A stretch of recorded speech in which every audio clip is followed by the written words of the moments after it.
ala asrofil anbiya wal mursalin wa ala alihi wa sahbihi asmain amma ba'du. Yang kami hormati Ibu Widya Suryani SPD MPD selaku pengawas SMK Sabdin 2 Jawa Tengah, khususnya untuk SMK Bakti Nusa Marangin. Yang kami hormati Bapak Ibu Guru SMK Bakti Nusa Marangin. Pertama-tama marilah kita panjatkan puji syukur kehadirat Allah Subhanahu wa taala atas limpahan rahmat karunia-Nya pada kita semua, sehingga kita pada hari ini bisa menghadiri pembinaan dari Ibu Widya selaku pengawas SMK dalam keadaan sehat walafiat. Salawat dan salam kita aturkan kepada junjungan Nabi besar Muhammad Sallallahu Alaihi Wasallam yang kita nantikan syafaatnya di dunia kelak sampai di akhirat nanti. Amin ya rabbal alamin. Ngapunten nih Bu, ini kami Bapak Ibu Guru SMK Bakti minta pembinaan yang sekiranya untuk lebih baik lagi kinerja kami, lebih profesional dalam menjalankan amanah menjadi guru yang profesional. Mungkin prolognya itu Ibu, monggo kami persilahkan untuk Ibu Widya Suryani SPD MPD.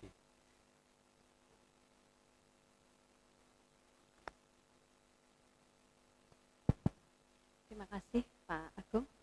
Bismillahirrahmanirrahim. Assalamualaikum warahmatullahi wabarakatuh. Yang terhormat Pak Agung sinten nggih? Pak Agung Kurniawan yang saya hormati, dan yang terhormat Pak Arif sedang di login sebagai kepala sekolah, dan yang terhormat dan saya banggakan serta sayangi Bapak Ibu guru serta karyawan SMK Bakti Nusantara yang tercinta ini. Puji syukur kehadirat Allah SWT, syukur alhamdulillah wa syukurillah bahwa pada siang hari ini kita bisa bermuwajahah, berkumpul bersama di agenda apa ini ya sebenarnya? Pembinaan gitu nggih. Kalau IHT ya harus 3 hari ini dengan saya atau seminggu ya. Dan yang berikutnya tak henti-hentinya sholawat serta salam kepada junjungan Nabi besar kita Nabi Muhammad SAW yang telah kita tunggu syafaatnya di yaumul kiamah nanti. Amin. Bapak Ibu yang saya hormati dan saya banggakan, sebelumnya perkenalkan dulu, izinkan saya untuk berkenalan. Kalau nggak kenal nanti nggak sayang. Ya, saya mungkin pengganti dari pengawas yang lama, Pak Gigis nggih. Pak Joko sudah pernah belum? Pak Munandar belum. Mungkin Pak Gigis dulu itu agak-agak nyaman gitu ya, karena beliau bapak yang baik hati. Kalau ini ibu yang galak sekali. Ya, mungkin bapak ibu, waduh ini pengawasnya ibu-ibu, mbok-mbok biasanya ceriwis, cerigis, detail dan sebagainya gitu lah. Ini untuk lebih mengenal lebih lanjut, yang jelas nama saya Widya Suryani, saya berkantor di KCD 2. Dulunya saya guru SMK Negeri 1 Demak. Mungkin Bapak Ibu tidak asing lagi dengan saya juga wajah-wajah gak asing Ibu. Siapa asmanipun? Nggih, Bu Ida, terus Pak siapa? Nggih, Pak Bambang. Jadi terus ibu yang lain mungkin jarang ketemu karena dulu saya pada saat dulu masih langsing. Masih muda dulu ya, pengawas silang di sini. Waktu itu saya ingat di kampus 1 ya Bu, di pinggir jalan. Saya dulu pernah ngawasi di SMK sini beberapa kali. Terus saya sebenarnya tempat tinggalnya di Kudus, jadi saya melaju. Anak saya 1. Alhamdulillah ini baru posisi S2 di Undip Teknik Kimia, mohon doanya semoga segera lulus karena sudah mau ujian tesis. Mungkin kedepannya sebenarnya tadi saya tanya Bapak Ibu gurunya berapa Bu? 40. Aduh kalau saya kenalan satu-satu nanti kenalan tok isinya ya. Ya intinya Bapak Ibu mohon izinnya saya menjadi pengawas pembina Bapak Ibu di sini. Mungkin beberapa tahun ke depan saya selalu membersamai Bapak Ibu, apalagi di kurikulum Merdeka ini. Tadi saya ke Pak Agung, Pak ini gimana ya Pak, jenengan SK-nya itu belum keluar. Akhirnya mungkin kesulitan untuk upload. Tapi tidak apa-apa, semangat kurikulum merdeka tetap membara. Jadi nanti saya pembinaannya lebih ke kurikulum merdeka. Karena Bapak Ibu kemarin RPP sama silabus saya lihat sudah baguslah, sudah sesuai. Cuma Pak Agung ya, nanti formatnya Pak dibuat sama. Dibuat sama. Biar enak nanti kalau PPKKS atau akreditasi atau apa dibuka-buka itu kan formatnya enggak macam-macam lah, dari segi identitas, dari format bentuk silabus, bentuk RPP, mau 1 lembar ya disepakati 1 lembar semua. Materinya mau di depan atau di belakang, ya ada materinya semua. Terus ada job sheet-nya, ada kriteria penilaiannya juga. Nah, kemarin memang karena dikejar waktu deadline untuk upload kurikulum KTSP dan KOSP, seharusnya Bapak Ibu juga sudah upload juga, tapi karena keraguan dari sekolah kita ini belum dapat SK dari BSKP. Nah, terus bagaimana Bu lanjutnya? Sudah nggak usah kecil hati, tetap membuat. Saya juga tetap nembus ke sana kalau misalnya bisa di-upload untuk dilegalisasi atau diberikan rekomendasi dari, kalau KCD insya Allah gampang karena saya berada di posisi di KCD. Kalau provinsi kan harus dari KCD dulu. Kalau KCD oke, berarti provinsi oke. Cuma permasalahannya masuk di aplikasi mana Bu? Gitu. Nah, tidak apa-apa Bapak Ibu, nanti tetap berjalan meskipun legalitas pemerintah dari provinsi belum keluar. Cuma keputusannya, padahal besok Senin ya Pak, ini sudah apa ini? Iya, cut off-nya itu tanggal 12 hari Selasa. Tapi sementara seminggu ini kan anak-anak kelas 10 masih MPLS. Jadi insya Allah masih ada waktu seminggu. Gini Bapak Ibu tetap membuat modul ajar. Sudah membuat nggih? Sudah. ATP jelas, karena CP-nya sudah given dari pemerintah. Salah benernya enggak apa-apa Pak, wis sing penting membuat. Sing salah kuwi sing rak membuat Pak. Saya kan gitu. Terus untuk uploadnya nanti bagaimana Bu? Insya Allah nanti ada perpanjangan waktu, jadi tidak kena deadline. Saiki nggawe, sok yo nggawe. Nah, mumpung saya di sini, kalau saya menjelaskan tentang silabus RPP kan sudah ketinggalan zaman ya. Jadi nanti mungkin saya akan pengenalan tentang implementasi kurikulum merdeka seperti apa, struktur kurikulumnya seperti apa. Nah, nanti terus P5-nya seperti apa, mapel pilihannya bagaimana, konsentrasi kejuruan seperti apa, nanti mungkin akan saya jelaskan di sini. Nah, sing jelas atau yang jelas, wah saya kulino basa Jawa ini ya. Bapak Ibu jangan tegang. Saya yayal dulu. Iki tegangnya waregen apa ngantuk? Dua-duanya. Sebelumnya saya mohon maaf karena Bakti Nusantara ini di sesi yang kedua. Saya tadi sesi pertama di Kiai Jago. Jadi saya tadi udah ngecipris tadi di Kiai Jago jam 8 lebih 15 menit karena tempatnya agak blesuk-blesuk gitu ya. Terus sebenarnya sampai jam 11, ternyata banyak yang belum puas, ada tanya jawab dan sebagainya. Ya sudah saya matur Pak Agung, saya tunda jam 12 ya Pak, teman-teman nggak apa-apa. Saya sampai sini setengah 1, ngomong-ngomong tahu-tahu jam 1. Jadi mohon maaf, hari ini mungkin ya pemaparan sedikit, saya lebih ke sharing, Bapak Ibu lebih banyak yang bertanya, karena kita kurikulum merdeka. Jadi merdeka. merdeka untuk tanya, merdeka menentukan atau apapun gitu ya. Kita yayal dulu. SMK hebat. SMK Bakti Nusantara bisa hebat. Siap kerja, santun, mandiri, kreatif, vokasi kuat, menguatkan Indonesia. Tepuk tangan buat kita semua. Terima kasih Bapak Ibu guru yang sangat semangat dan jangan ngantuk ya Bapak Ibu.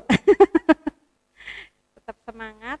Ini saya ada materi Pak, nanti dipaparkan non sewu pinjem PPT IKM nggih. Nanti sedikit akan saya sampaikan mengenai apa toh itu kurikulum merdeka. Bapak Ibu mungkin sebelum pemaparan, mungkin Pak Agung bisa menjawab. Apa itu kurikulum merdeka? Tidak usah menurut siapa, menurut Pak Agung. Menurut saya, kurikulum merdeka itu bagaimana pembelajaran yang dilakukan guru dengan siswa, lebih banyak guru melayani atau memberikan fasilitas mereka yang punya potensi-potensi yang bisa berkembang. Itu yang kami tangkap dari beberapa sumber, Bapak Ibu. Kami seperti itu. Lagi? Sementara sudah? Atau Bapak Ibu guru yang lain? Monggo.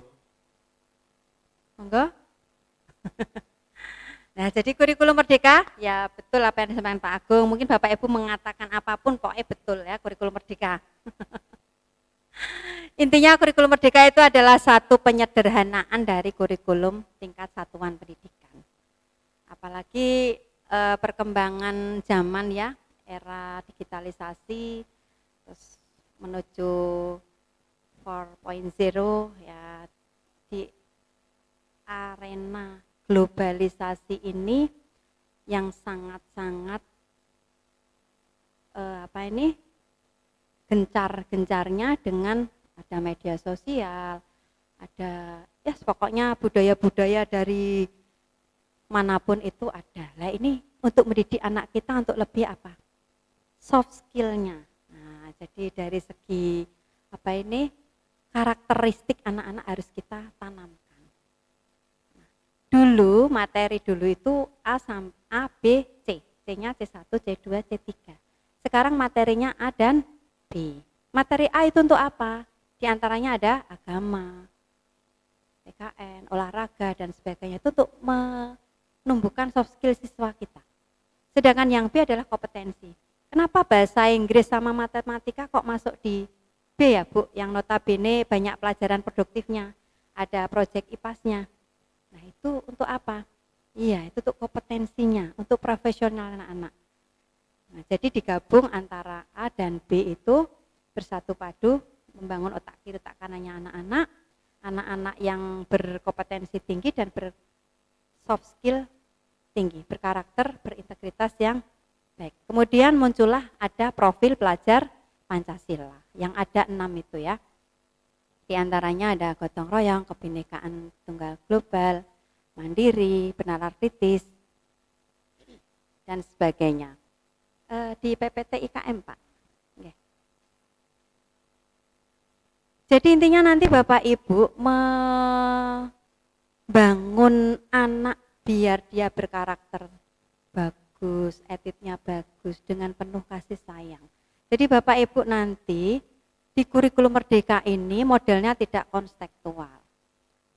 Anak-anak diajak dalam student well-being atau pembelajaran yang menyenangkan. Misalnya pembelajaran di kelas tidak harus klasikal seperti ini. Boleh anak-anak nanti bosan dibawa ke lapangan, dibawa ke lab. Guru kurasaan dibawa ke pasar, dibawa ke mall. Boleh. Terus misalnya duduk di kursi kok bosan, duduk di bawah, boleh. Ngantuk atau apa diajak nyanyi, nah, nyanyinya ya nyanyi yang lagu nasional, ya lagu daerah, lagu kebangsaan ya, jangan nyanyi yang jangan nyanyi jaran goyang atau apa gitu ya. Nah, terus Bu nanti yang KTSP bagaimana, yang anak-anak 11-12 boleh diarahkan ke sana tapi ya diperkenalkan. Nanti kan kondisinya kelas 10 beda dengan kondisi yang kelas 11. Terus nanti Bapak Ibu yang jadi wali kelas, saya harapkan bisa mendampingi anak-anak kelas 10 sampai kelas 12 jadi wali kelas. Pak Agung mesti bertanya, Bu, terus bagaimana nanti kalau nggak ngajar kelas 11-12? Ya adakanlah jam kewali kelasan.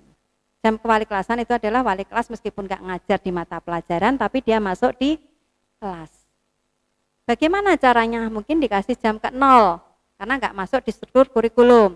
Misalnya di hari Jumat pagi atau Senin pagi, atau kalau Senin ada upacara Bu, dan berarti Jumat atau apa, mengurangi jam-jam pelajaran yang lain. Misalnya yang lainnya awalnya 45, dikurangi untuk jam kewali kelasan, ya jadi 1 jam pelajaran 45 menit, berarti terus lainnya menjadi 40 menitan atau berapa. Intinya pesan saya itu biar anak-anak dekat sama Bapak Ibu, karena Bapak Ibu di sini nanti akan menjadi orang tua angkat atau orang tua kandung malah yang kedua. Karena anak-anak sekolah itu setengah hari ya, jam 7 sampai jam 2. Karena 6 hari kerja. 6 hari apa 5 hari ya Pak? 6 hari. Kalau 5 hari kerja malah sampai setengah 4. Nah nanti anak-anak dijak ngobrol. Itu untuk apa toh? Mengenal karakter masing-masing anak kita. Kalau kemarin Bapak Ibu mesti kenalnya anak yang pinter, cantik ya, bapak-bapak itu ya. Terus anak-anak yang sregep, atau bahkan anak-anak yang jangan bilang bodoh ya, jangan bilang malas ya, nggak boleh. Itu nanti masuknya bullying, bullying secara verbal. Yang kurang ya, yang kurang pinter, kurang sregep, apa cah sing paling ganteng dewe, ayu dewe gitu ya, kalau ngelekno seperti itu.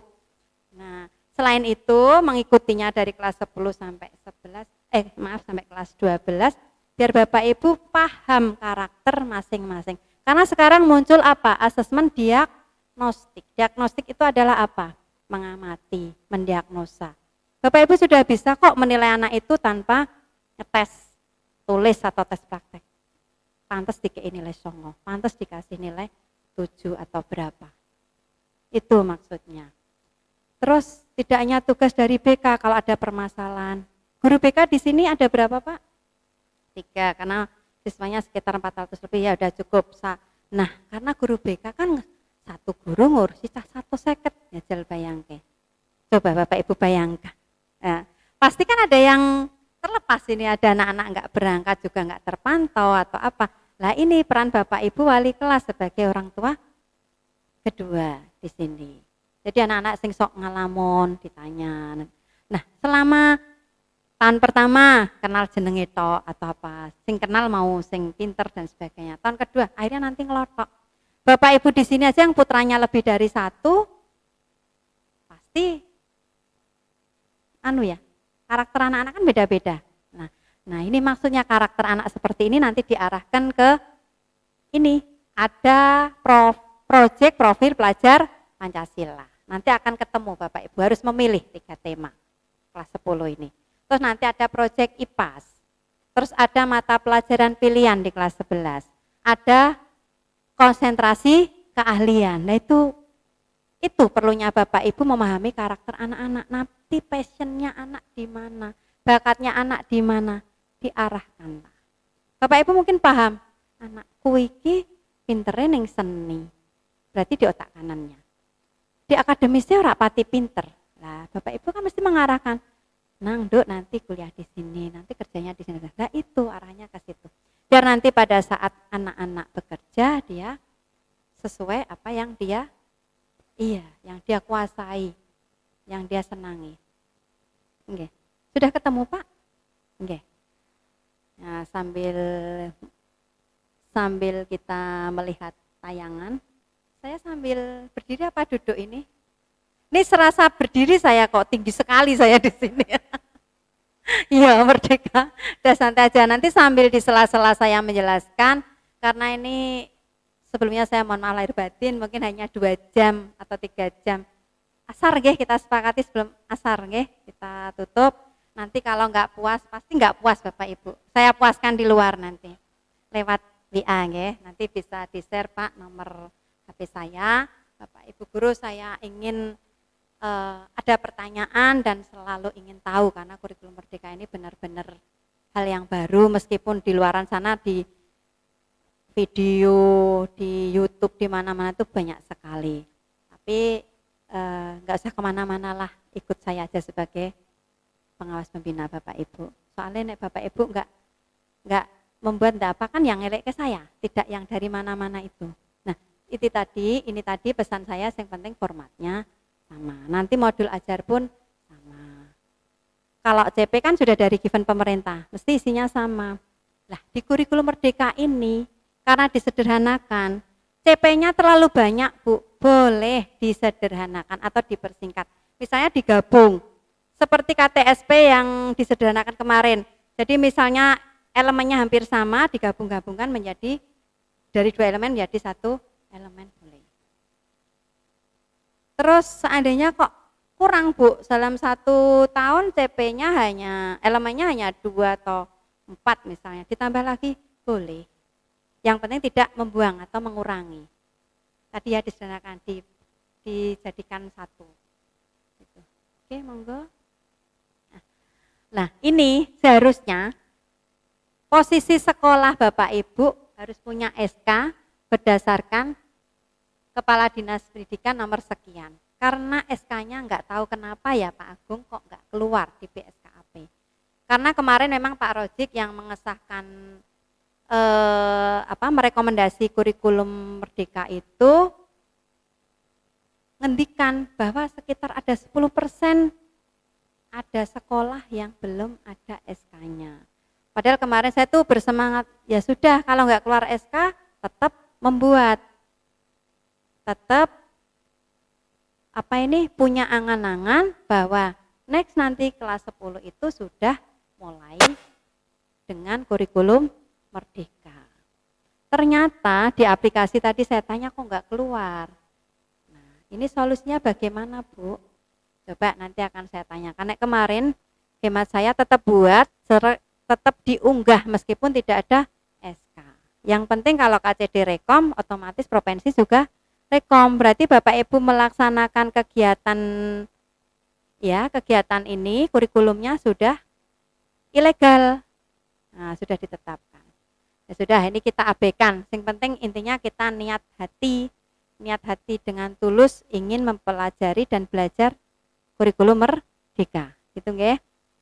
Oke, next Pak. Nah, fakta kurikulum yang lama, saya kok nggak enak ya, duduk terus. Pak, saya tak berdiri nggih, Pak.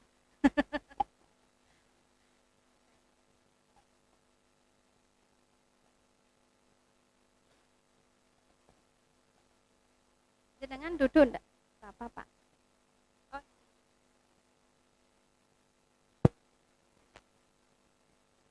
Fakta kurikulum yang lama itu adalah kaku dan berfokus pada konten. Karena apa, Bapak Ibu? Dulu ditentukan KI KD-nya itu sudah nek songo misalnya, KI KD-nya 9 ya harus 9. Ya muncul nilainya 9.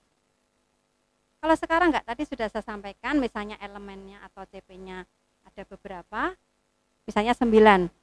IPAS itu ada 9. Bahasa Indonesia ada 4. Yang saya ingat bagian ada seperti itu. Itu misalnya kok terlalu banyak, boleh disederhanakan. Tapi kalau cukup misalnya dalam 1 semester mau dibagi 5 sama 4 elemen, Bu, boleh. Sanggup bisa menyampaikan dalam waktu itu? Bisa, Bu. Ya sudah, berarti enggak usah ngutik-utik elemen. Itu nggih. Ini tentang kaitannya dengan elemen. Terus pengaturan jam belajar menggunakan satuan minggu. Jadi terbatas. Kalau dulu itu kan memang modelnya agama misalnya 3 jam. Ya 3 jam. Kalau 3 jam per minggu maksudnya. Kalau sekarang Bapak Ibu ingin agama dihabiskan dalam 1 semester, boleh di Kurikulum Merdeka seperti itu. Tapi kan biasanya nanti Pak Agung, waduh saya mikir lagi, Bu. Terus guru-guru misalnya agama habis di semester 1, semester 2-nya ngajar apa, Bu? Mikir lagi. Nah, sebenarnya arahan pemerintah itu kurikulum Merdeka seperti SIM SKS. Pada saat kita kuliah dulu. Nggih. Habis di semester sekian atau ada di semester genap saja, ada semester ganjil. Tapi kan kita terbentur satu. Yang non sewu yang sudah dapat sertifikasi kan mesti bingung meneh. Terus iya, anak-anak juga Bapak Ibu nun sewu, honor, transport dan sebagainya juga dari jam. Kalau nggak ngajar jam masuk di honor kan gitu. Ya maneman ya. Nah, seperti itu. Akhirnya ya sudah, karena kita kurikulum Merdeka berubah, berarti dari KTSP itu bisa di breakdown dari segi struktur kurikulum menjadi di kurikulum Merdeka. isinya terlalu teoritis. Teoritis ya, jelas dulu terlalu kontekstual ya. Kalau sekarang enggak, lebih ke CBSA, cara belajar siswa aktif. Jadi Bapak Ibu lebih banyak nanti di metode pembelajarannya based project based learning atau BJBL. Di metode pembelajarannya harus ada seperti itu. Bu, apakah setiap elemen harus ada PJBL? Tidak harus. Paling tidak satu semester muncul satu kali. Oke. Kalau itu tidak produktif, ya wajib semuanya. Terus Bapak Ibu juga wajib membuat job sheet pada saat PJBL-nya itu. PJBL itu seperti apa Bapak Ibu? Ya ada produknya kelihatan, terus portofolionya juga menyebutkan bahwa kegiatan itu berbasis proyek. Meskipun itu pelajaran agama, olahraga.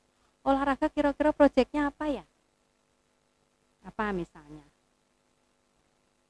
Membuat gerakan baru dalam senam, kan bisa. Terus kalau sejarah proyeknya apa ya Bu? Mungkin kunjungan ke museum atau kemana. Nah, misalnya satu tema, satu proyek, tapi anak-anak laporannya ini tetap berbeda.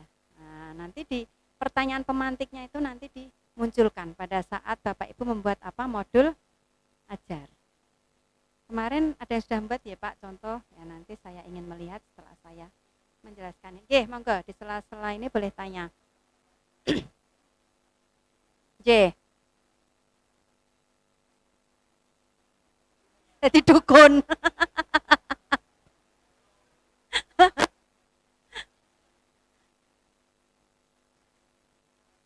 J.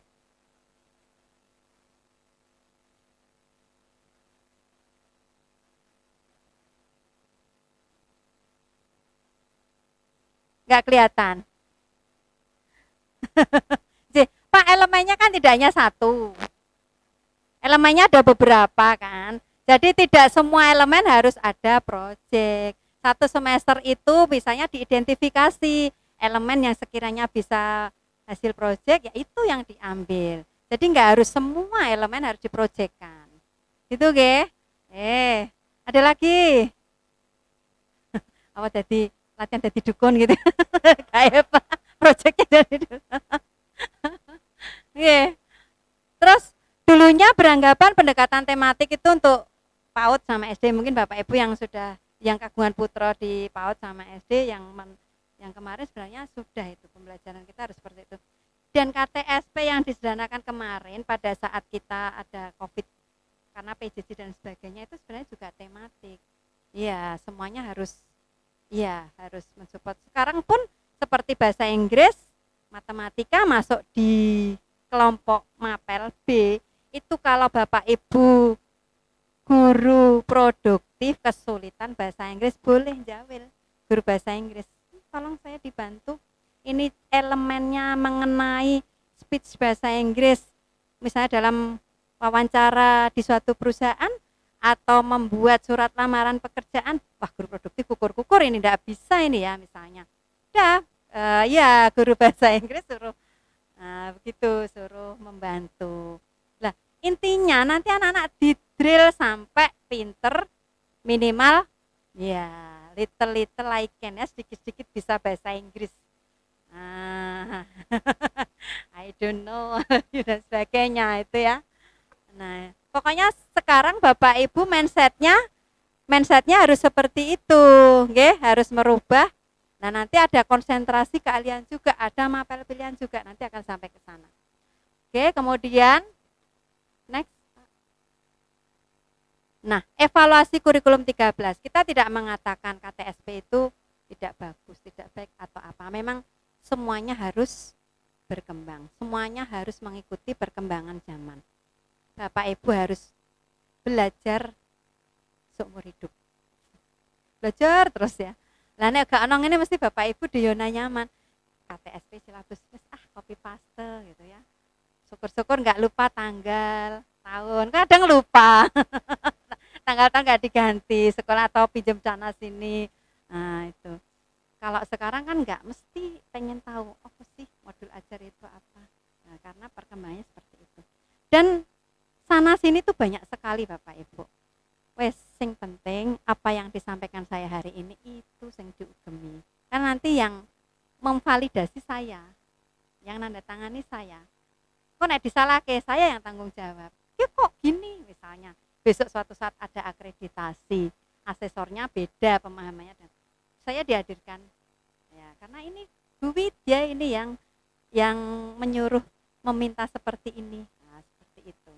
Karena kita kurikulum merdeka kok ya. Merdeka berarti ya yang penting tidak lepas dari Permendikbud Ristek nomor 56 tahun 2022 yang terbit pada bulan Februari tanggal 22. Apakah Bapak Ibu sudah membaca? Belum. Oh, baru tahu kali ini. Pak Agung kemarin kan sudah saya share di grup Bakal Kurikulum. Pak Agung belum sempat. Mungkin nanti di-share Pak. Bapak Ibu membaca itu aja. Nanti insya Allah sudah terjawab semua pertanyaan. Kalau nggak jelas, tanya ke saya. Tanya ke Pak Agung. Ya. Jadi di situ nanti di Permendikbudristek itu kan dimulai dari PAUD, SMP, SMA, SMK lah. Dibuka aja yang SMA, yang PAUD nggak usah dibaca. SMK aja paling beberapa lembar itu. Nah, hal-hal yang baru terutama ya mengenai proyek pelajar Pancasila, mata pelajaran pilihan dan sebagainya. Nah ini tadi sudah saya sampaikan di depan bahwa sekarang pemerintah atau kita membutuhkan kurikulum yang sederhana, yang fleksibel.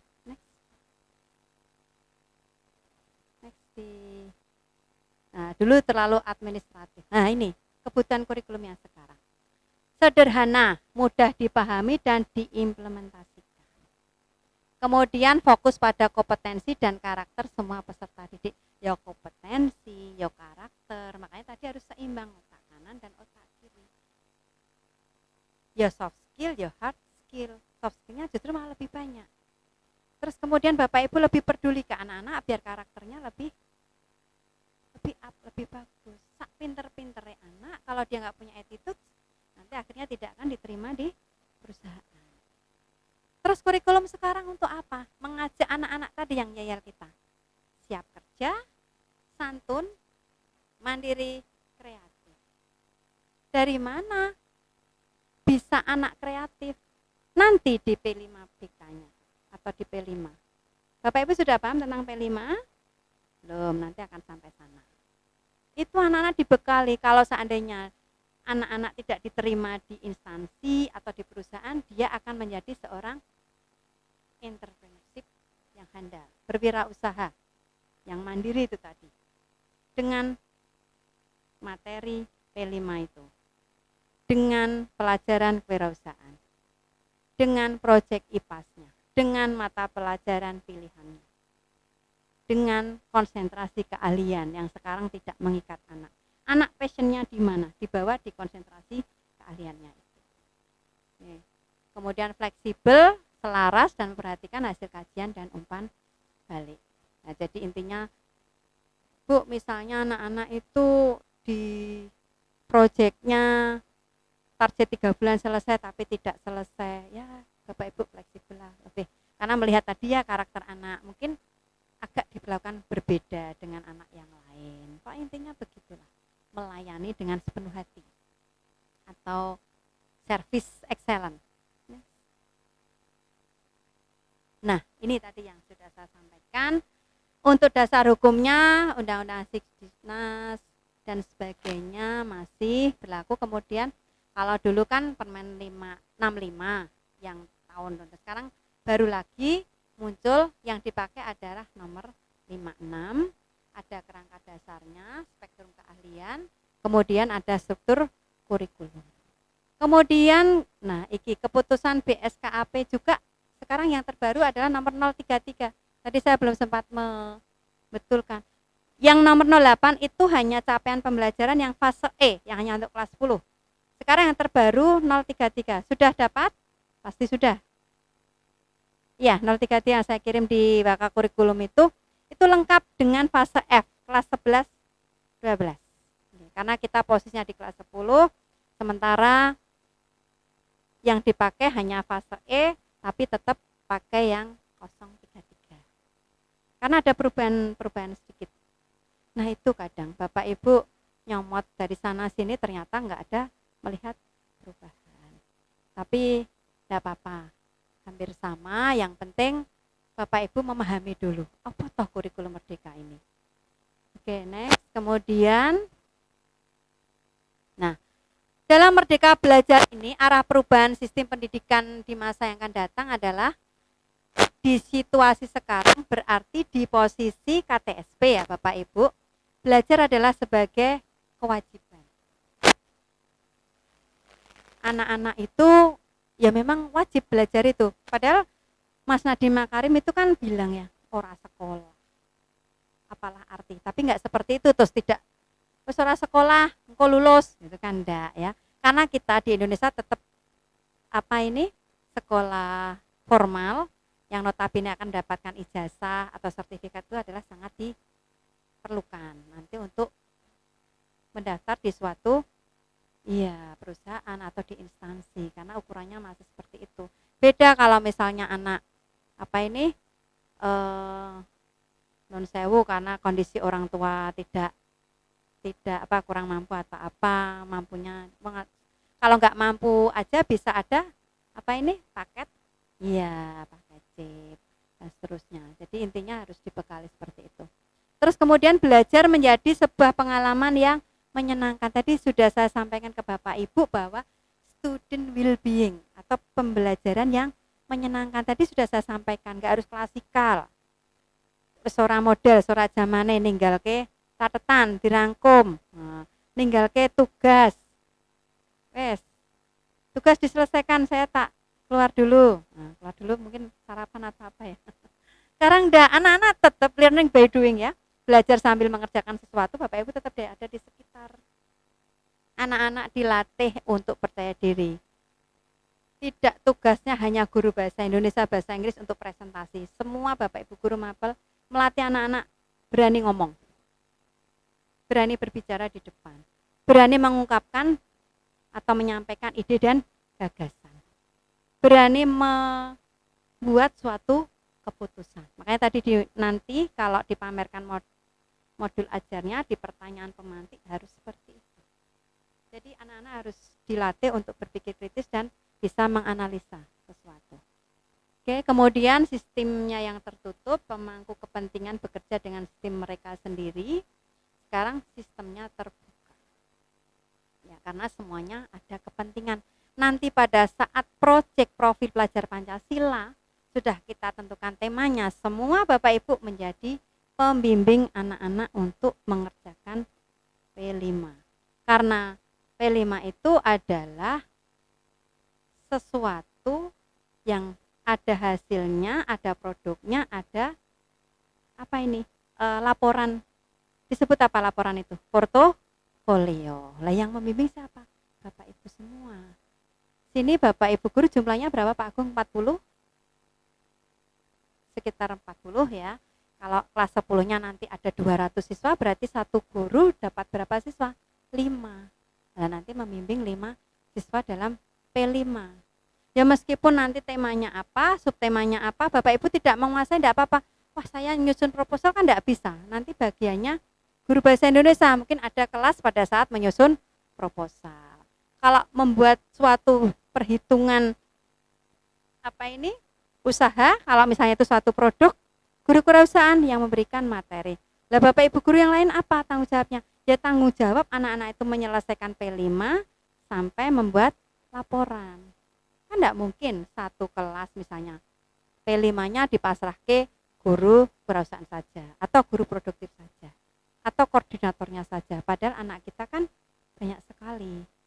Nah di situ nanti peran Bapak Ibu untuk P5. Kemudian pelatihan guru berdasarkan teori, sekarang banyak prakteknya, maka pemerintah Bapak Ibu guru itu wajib magang di industri. Sini Bapak Ibu produktif, tunjuk jari. Sudahkah magang? Belum. Nah ini, mulai sekarang harus ada magang guru Pak. Jadi tidak hanya siswa. Kalau guru produktifnya sudah magang, tidak menutup kemungkinan ada kesempatan Bapak Ibu guru yang tidak produktif. Karena apa? Nanti pada saat PKL, Bapak Ibu guru wajib menjadi pembimbing PKL. Selain itu, ada guru tamu dari sekarang IDUKA. Kalau yang kurikulum KOSP ini. Kalau dulu Dudi ya, sekarang IDUKA, Industri Dunia Kerja. Nah, itu Bapak Ibu atau sekolah kita harus mengundang guru dari perusahaan itu selama 100 jam dalam 1 tahun. Seandainya kok Pak, Bu, ini kalau guru tamu kan pasti kita memberikan transport dan sebagainya. Boleh minimal 50 jam dalam 1 tahun. Nah, ini nanti Pak Agung ya selaku kurikulum kerjasama dengan IDUKA mana guru tamu yang siap mengajar di sekolah kita. Nanti teknisnya boleh sebulan sekali dibuat sistem blok 8 jam dalam sehari langsung 8 jam gurunya dari luar. Lah guru luar seandainya tidak bisa ngajar, lah ini Bapak Ibu guru yang magang itu tadi bisa menggantikan. Seperti itu. Kemudian pada berbasis konten dan seterusnya, fokus kegiatan akademis dan seterusnya. Pokoknya intinya pemahaman ini Bapak Ibu sekarang itu tidak sekedar menjadi narasumber saja, tidak sebagai penyampai informasi materi saja, tetapi sebagai fasilitator. Fasilitator itu apa? Yes, kebutuhan siswa itu ya kita kasihkan. Anak-anak butuh apa, mau tanya apa. Seandainya pertanyaannya melenceng dari mata pelajaran atau elemen yang diajarkan, dilayani saja. Jangan, kan kira enggak elemen itu, tidak mata pelajaran, sudah dilayani saja. Karena kita sebagai fasilitator. Oke, next Pak. Nah, benang merah dalam pengembangan kurikulum prototipe melanjutkan arah pengembangan kurikulum yaitu orientasi holistik. Ya, kurikulum dirancang untuk mengembangkan murid secara holistik, mencakup kecakapan dari akademis dan non akademis. Bakal kesiswaan Ibu, bakal kesiswaan nggih. Ekstrakurikulernya apa? Sudah nggih.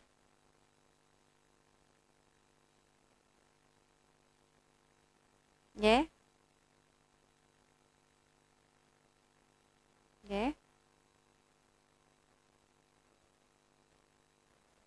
Ya, untuk kedepannya sudah boleh ini Bu, tapi jangan yang non akademis semua ya, bisa diberi yang akademis, misalnya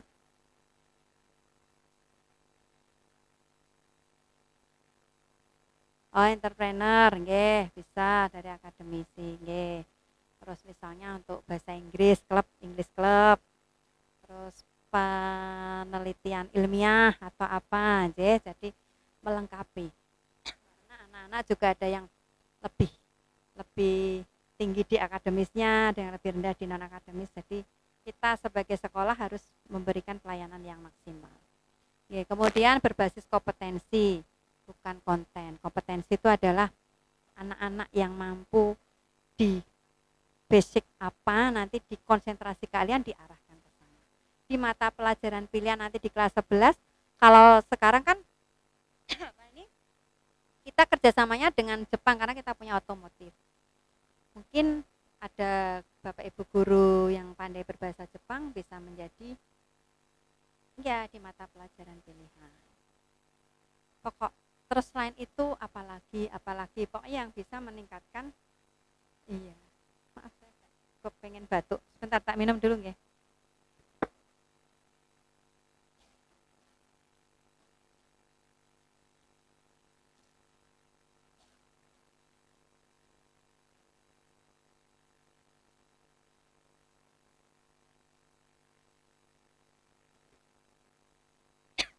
Kontekstualisasi dan personalisasi, kurikulum dirancang sesuai dengan konteks. Ya, sekarang ada budaya, misi sekolah, lingkungan lokal dan kebutuhan siswa. Yang jelas di titik kebutuhan siswa atau murid harus kita penuhi. Ya, tadi jadi kebutuhan siswa kan ya enggak terus Bu nyuwun duit gitu enggak ya. Ya biasanya lebih ke anak-anak disuruh ini apa? Analisanya pertanyaan-pertanyaan kadang ya di luar dari konteks atau konten dari elemen. Kalau dulu KIKD ya, keluar dari itu boleh tetap dilayani anak-anaknya. Terus next. Kemudian dilewati aja ini berbasis project sudah saya sampaikan di depan lah ini. Keunggulan kurikulum merdeka yaitu yang pertama tadi lebih sederhana. Jadi kenapa muncul kurikulum merdeka? Kurikulum yang sudah tertata sebenarnya di kurikulum 13 itu disederhanakan. Tadi saya sampaikan penyederhanaannya seperti apa? Tadi di elemennya boleh disederhanakan, ditambahi juga boleh.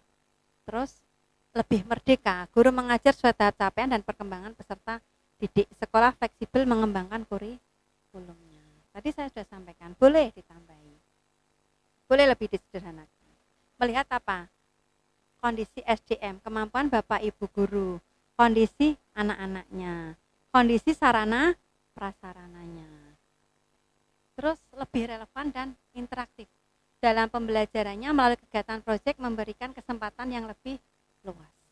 Di sini sudah ada calon guru IPAS?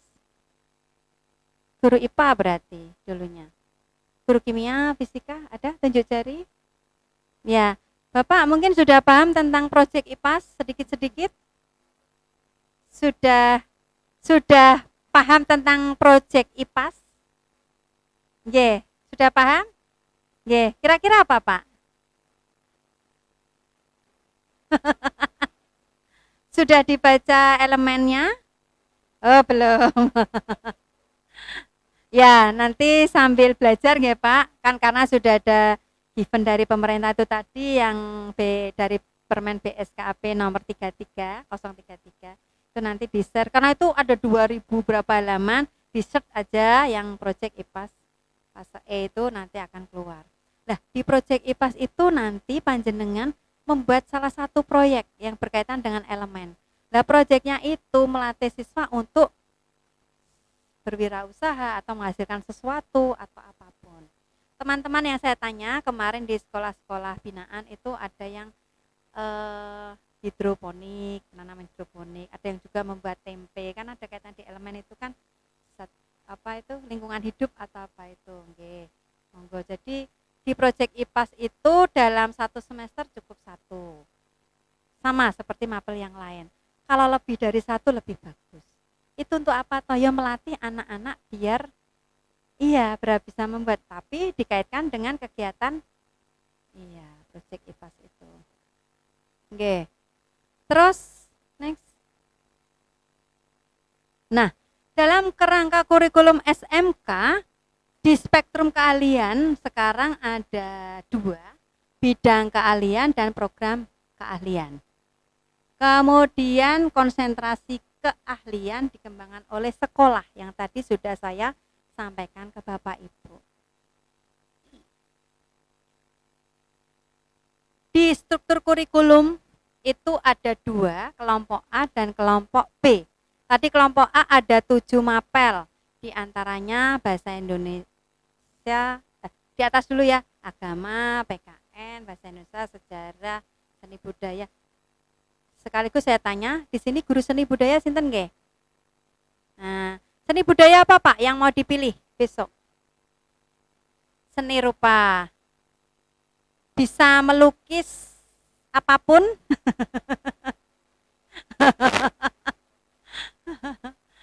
Ya, abstrak atau apa, aliran apapun ya Pak ya, jangan aliran sesat pokoknya. Kan kalau lukisan ada aliran-aliran nggih ya. Nah itu nanti Pak, kalau seni rupa memang harus satu seni yang dipilih. Nah, seni rupa. Berarti nanti yang program keahlian 7 ya berarti kita. Ada 7 program keahlian. Semuanya harus seni rupa. Biar anak-anak fokus. Kalau seni rupa melukis apa misalnya bisa dikembangkan di ekstrakurikulernya. Nah, berarti anak-anak nanti lebih. Terus nanti kok anak-anak banyak yang mempunyai passion atau mempunyai apa ini bakat di seni lukis, bukalah di mata pelajaran pilihan seni rupa. Boleh.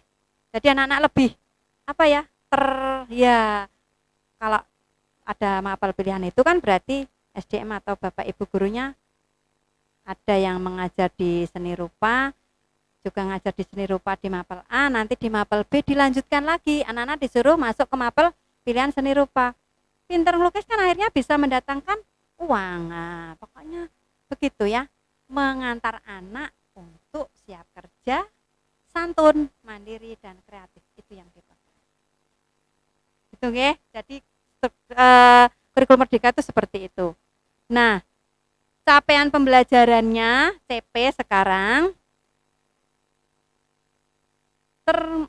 yang ada di dalamnya itu diantaranya adalah identitas mapel, rasional, tujuan, karakteristik, dan CP dan referensi. Dari CP given pemerintah kemudian muncul jadi apa? ATP atau alur tujuan pembelajaran, yang dulu disebut apa ATP itu? Silabus. Nah, silabus. Banyak sekarang ATP sudah ada, CP juga sudah ada. Tinggal Bapak Ibu menyempurnakan dengan menyesuaikan kondisi di sekolahnya masing-masing. Setelah dari ATP muncul apa? Modul ajar. Nah, masuknya jadi perangkat ajar. Kalau modul ajar dulu pada saat KTSP disebut apa? Iya, RPP atau rencana. Iya, jadi semua rencana pembelajaran Bapak Ibu nanti akan muncul di modul ajar. Kemudian pembelajaran dan asesmen. Nah, asesmen enak-enak, asesmen atau penilaian diserahkan ke sekolah masing-masing. Sekarang orang muncul KKM tapi hanya nilai minimum atau nilai tuntas atau apa monggo diserahkan. Tapi memuat 3 aspek, nilai diagnostik tadi yang pengamatan, karakter dan sebagainya tadi sudah saya sebutkan di depan, bahwa kalau anak-anak itu misalnya urung teori, urung praktek, urung apa, Bapak Ibu sudah yakin tok songo, yakin tok wolo. Dilihat dari mana? Karakternya, didiagnosa dari karakter, keseharian dan sebagainya. Kemudian ada nilai formatif dan sumatif. Misalnya Bu, nanti rapotnya seperti kemarin, ada pengetahuan, ada keterampilan, ada sikap, boleh ukurannya dari situ. Tapi kan sekarang bahasanya beda. Diagnostik itu yang sikap dulu, formatif berarti yang dari pengetahuannya, kalau sumatif dari keterampilannya. Seperti itu, monggo, asal kesepakatan bersama. Bentuk rapotnya juga tidak harus iya kaku seperti kemarin. Sebenarnya tidak muncul angka pun tidak apa-apa, seperti anak PAUD itu ya. Nah, siswa, tapi kan Bapak Ibu mesti males. Nah, tetap muncul angka. Orang tua murid juga begitu. Mosok nilai SMK kayak gini, mesti kan tetap muncul angka. Nah, nanti di kriteria kenaikan kelas juga disebutkan. Sudah menyelesaikan berapa elemen, ya, capaian pembelajaran dan sebagainya. Sudah tuntas dan sebagainya. Dan nanti next ke depan itu karena kelas 12 semester 6 anak-anak PKL semua, berarti semua kegiatan pembelajaran, ujian dan sebagainya selesai di semester 5. Berarti mungkin kaldiknya nanti akan berubah seperti UKK di semester 5. Ujian sekolah semester 5. Sekarang nggak ada ujian nasional, adanya ANBK. Kalau KTSP kan ANBK-nya dicomoti, singkirone sudah disebutkan dari sana. Besok kalau kurikulum Merdeka, mungkin dia sudah wajib ANBK semuanya. Kan sing di ujian kan soalnya apa? Hanya numerasi, literasi, dan kondisi lingkungan sekolah. Nah, jadi anak-anak lebih, ya makanya tadi ya, mata pelajaran matematika, bahasa Inggris masuk di mapel B, karena untuk ANBK itu literasinya di bahasa Inggrisnya sering anak-anak untuk membaca dan menghitung dengan cepat. Kemudian perangkat ajarnya ya pasti nanti akan ada bahan ajar atau buku-buku yang berkaitan dengan kurikulum Merdeka. Masalah buku bahan ajar ini sebenarnya di elektronik banyak. Bapak Ibu mungkin bisa mengambil dari situ, sementara sebelum ada penerbit-penerbit yang menerbitkan buku-buku bahan ajar. Terus modul ajar pasti ini hasil karya Bapak Ibu semua. Wajib membuat ya, yang kita upload di mana ini, di KUR PDK, biar Bapak Ibu atau sekolah mendapat legalitas dari KTD maupun provinsi, itu hasil dari Bapak Ibu semua. Karena yang diupload adalah hasil kerja dari Bapak Ibu. Kemudian next, sudah ke, nah ini spektrum keahlian. Yang dulunya ada 9 bidang keahlian, sekarang ada 10 bidang keahlian. Yang dulunya 49 program keahlian, sekarang 50 program keahlian. Dulu 146 kompetensi keahlian, sekarang tidak ada. Pertanyaan saya, kenapa kok tidak ada kompetensi keahlian di spektrum sekarang atau di kurikulum Merdeka?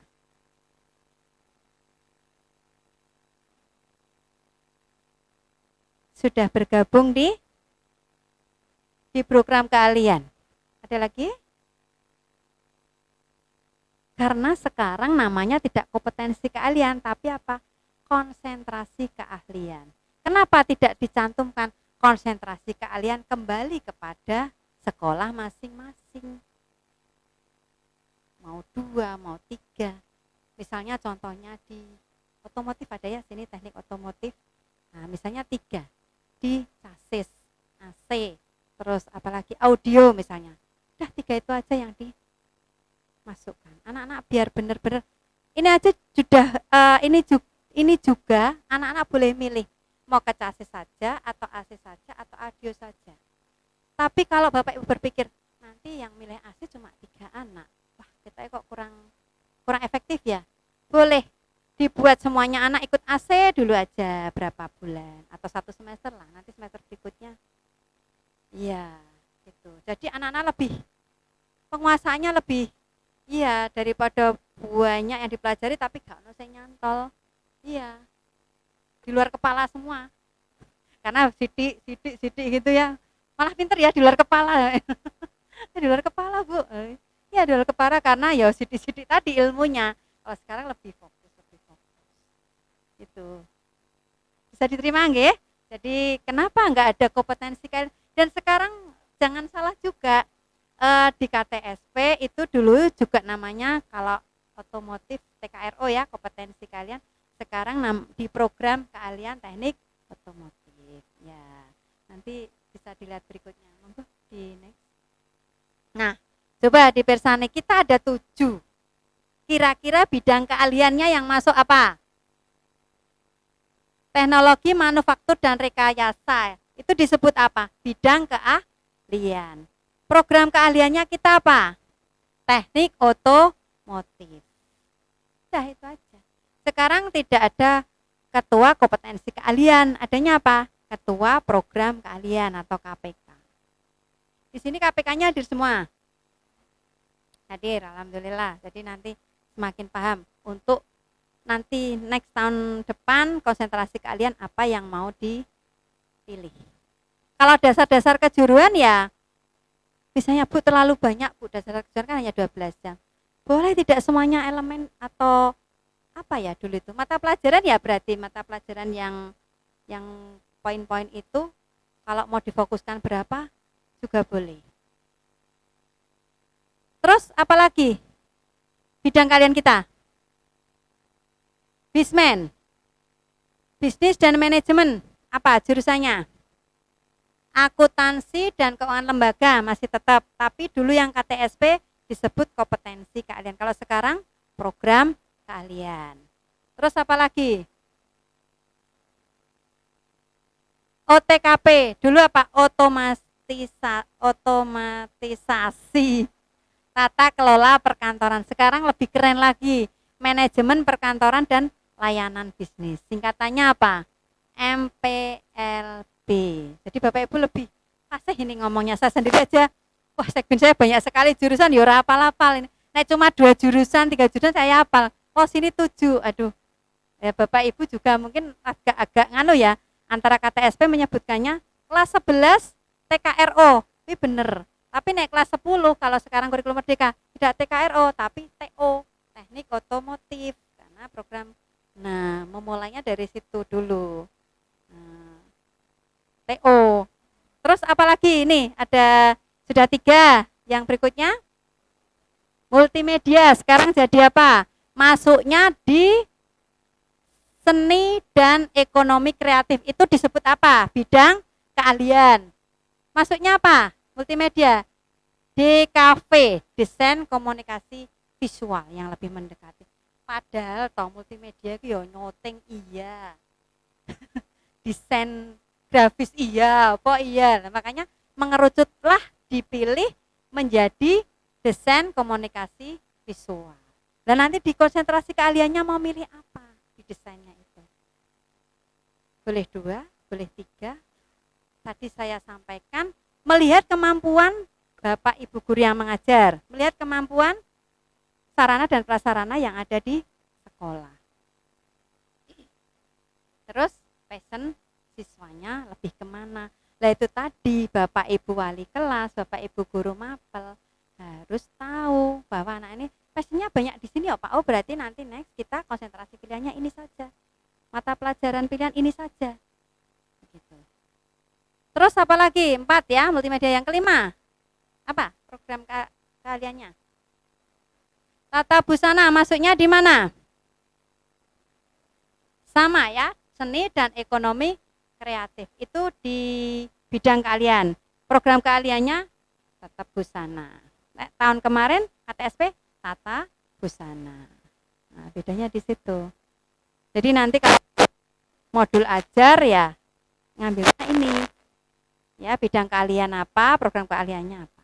Tidak kompetensi keahlian lagi. Karena kompetensi keahlian itu untuk yang kelas 11 dan 12. Nah, yang ke berikutnya farmasi masuknya di mana? Kesehatan dan Peksos. Masuknya di teknologi farmasi. Dulu KTSP namanya apa?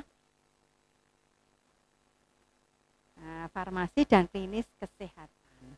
Dulu di KTSP. Sekarang teknologi farmasi. Bidang keahliannya kesehatan dan pekerjaan sosial. Kalau bidang keahlian nggak banyak berubah, mungkin sama. Nah, terus satu lagi TBSM. TBSM masuknya apa? Teknik otomotif. Nah, ini TBSM itu kan bagian dari teknik otomotif. Include. Nah, mungkin TBSM itu di konsentrasi keahliannya nanti apa misalnya? Iya, maksudnya kalau TBSM itu kan di listriknya, terus apa? Kelas, ya konstruksi, ya itu nanti di konsentrasi keahliannya dipilih-pilih seperti itu. Ya, berarti tetap masuk di teknik otomotif. Bidang keahliannya teknologi manufaktur dan rekayasa. Nah, jadi Bapak Ibu harus tahu perbedaan antara di KTSP sama kurikulum Merdeka. Bedanya di sini. Oke, next. Sudah ya, jadi paham apa itu bidang keahlian, apa itu program keahlian, kenapa tidak ada kompetensi keahlian karena sudah masuk di konsentrasi keahlian. Struktur kurikulumnya, nah di SMK itu terbagi 2. Kalau kita 3 tahun ya, berarti JP per tahunnya itu berapa dibagi 36 karena asumsinya ada 36 minggu. Struktur kurikulumnya pembelajaran intrakurikuler. Apa itu pembelajaran intrakurikuler? Pembelajaran intrakurikuler adalah pembelajaran yang KBM itu yang setiap hari kita ajarkan ke anak-anak, intrakurikuler, diatur di struktur kurikulum. Kemudian ada proyek profil pelajar Pancasila, diambilkan 30% dari pelajaran intrakurikuler. Tapi terus tidak serta-merta dia terus ada jam sendiri dimasukkan di intrakurikuler. Nanti rapotnya juga beda sendiri.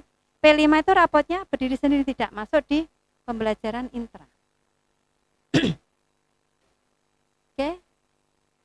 Next, Pak. Nah, di sini itu alokasi P5 itu 30% dari total dari alokasi intrakurikuler. Nah, tadi yang sudah saya sebutkan, mata pelajaran umum atau A itu agama, Pancasila, bahasa Indonesia, penjas orga, sejarah, seni budaya tadi milih seni rupa, dan muatan lokal tetap bahasa Jawa. Ada bahasa Arab? Belum. Kalau misalnya ada ya monggo diatur, berarti bisa 1 jam atau bisa mulok semester 1 bahasa Jawa, mulok semester 2 bahasa Arab gitu, monggo. Kemudian mata pelajaran kejuruan matematika, bahasa Inggris, informatika, proyek IPAS, dasar-dasar program keahlian. Dasar-dasar program keahlian disesuaikan dengan jurusan tadi ya Pak ya. Terus nanti di struktur kurikulumnya di KOSP boleh diperlihatkan di pondok-pondok atau hanya dasar-dasar perkalian juga boleh. Oke. Terus next kelas 11 ini nanti akan muncul mata pelajaran konsentrasi 18 jam. Itu tadi yang saya sampaikan. Misalnya di konsentrasi kalian itu muncul 3 atau 4. Yang penting jangan satu saja. Nanti diserahkan ke sekolah masing-masing. Kemudian mapel pilihan. Nah, tadi kok anak-anak ben iso bahasa Jepang, mapel pilihannya bahasa Jepang. Mungkin sudah ada gambaran Pak Agung, mata pelajaran pilihan yang akan dipilih di sini apa? Mungkin bahasa Jepang. Terus apa lagi? Misalnya seni rupa tadi mau dicari jadi pelajaran pilihan juga boleh. Ya anak-anak ben, karena banyak yang pandai melukis ternyata. Nah, dibukalah mata pelajaran pilihan seni rupa atau melukis. Ya. Bu, kalau mata pelajaran pilihan bahasa Inggris biar anak-anak pintar bahasa Inggris boleh. Ya. Tapi kalau selain itu misalnya kalau ada ahli membuat apa ini produk dari keramik atau patung atau apa boleh. Yang penting ada gurunya, ada sarana prasarananya, terus siswanya juga berminat. Tiwas buka mata pelajaran pilihan yang berminat sih Dito. Pada saat mata pelajaran pilihan bagaimana Bu caranya? Nah, kita ada kelas misalnya bahasa Jepang tadi. Lah anak-anak semua 7 jurusan itu masuklah dia milih apa di bahasa Jepang itu, kelas bahasa Jepang. 4 jam ya. Nah, terus tadi minatnya di seni rupa ngelukis dia di kelas seni lukis. Jadi tidak dibatasi khusus harus ada kaitannya dengan otomotif, ada kaitannya dengan busana, ada kaitannya enggak. Ini karena passion anak kan masing-masing beda-beda, tapi dia dikembangkan kompetensinya dengan mata pelajaran pilihan. Syukur-syukur nanti next bisa untuk mencari uang, berwirausaha. Kelas 11 sudah. Sekarang yang kelas 12. Kelas 12 tidak ada. Oh, kelas 12 berarti hanya di PKL-nya saja. Lainnya sama. Oke. Nah, ini untuk mata pelajaran seni rupa milih salah satu. Nah, seni rupa. Nah, karena kita sudah memilih seni rupa, ya seni rupa yang kita pilih. Paling banyak 72 jam sama dengan 2 jam. Ya. Oke, next. Nah, ini tadi sudah saya sampaikan bahwa struktur kurikulum dibagi menjadi 2, yaitu kelompok mata pelajaran A untuk ke soft skill-nya atau pengembangan otak kanannya, sedangkan yang untuk mata pelajaran B, pelajaran yang meningkatkan kompetensi dan profesional anak-anak nanti, otak kirinya. Nah, untuk memiliki kompetensi sesuai dengan kebutuhan di dunia kerja dalam ilmu pengetahuan, teknologi, dan seni budaya. Oke. Ini Pak, hari ini ada yang izin Bapak Ibu Guru? Nanti saya di absen hari ini. Ya, saya minta absennya ini. Saya lihat. Terus pengembangan kurikulum, mapel teori akademis konteksnya diubah menjadi vokasional, mapel project based learning, kemudian magang kerja industri tadi ya 1 semester, mapel pilihannya itu tadi boleh digital marketing, penjualan online, multimedia, bahasa asing dan sebagainya, itu sekedar contoh, boleh milih. Mapel logikanya informatika, kokurikuler wajibnya pentingnya bebas dikembangkan oleh sekolah dan guru. Mata pelajaran kejuruannya adalah di paradigma baru. Jadi tadi di depan sudah saya sampaikan, mungkin Bapak Ibu banyak pertanyaan, nanti saya sediakan untuk tanya jawab. Lanjut Pak. Di belakang-belakang ini hanya asesmen. Nah, asesmen dan seterusnya. Kalau saya kupas tuntas semuanya, mungkin kita nggak selesai nanti jam 6 sore. Ya, mungkin lebih ke sharing ya. Nanti kalau Bapak Ibu tanya berarti wis ada sedikit gambaran apa toh kurikulum merdeka. Nah ini penyusunan perangkat ajar. Bapak Ibu mungkin sudah melaksanakan menyusun perangkat ajar. Tadi CP ditetapkan oleh pemerintah disusun dalam fase-fasenya yang termuat di mana? Di BSKP nomor 033. Di posisi kelas 10 yaitu fase E yang diambil elemennya di fase E. Nanti kelas 11 di fase F 11 dan 12. Tujuan pembelajaran atau TP merupakan deskripsi pencapaian 3 aspek kompetensi yang diperoleh siswa dalam satu atau lebih kegiatan pembelajaran. Yang kemudian alur tujuan pembelajaran atau ATP adalah rangkaian tujuan pembelajaran yang disusun secara logis menurut urutan pembelajaran dari awal hingga akhir suatu fase. ATP juga banyak sekali berseliweran ya. Sudah disusun, bisa diambil, diadopsi Bapak Ibu, tapi disesuaikan dengan kondisi sekolah. Jangan dicontoh persis plek. Nah, itu namanya plagiat ya.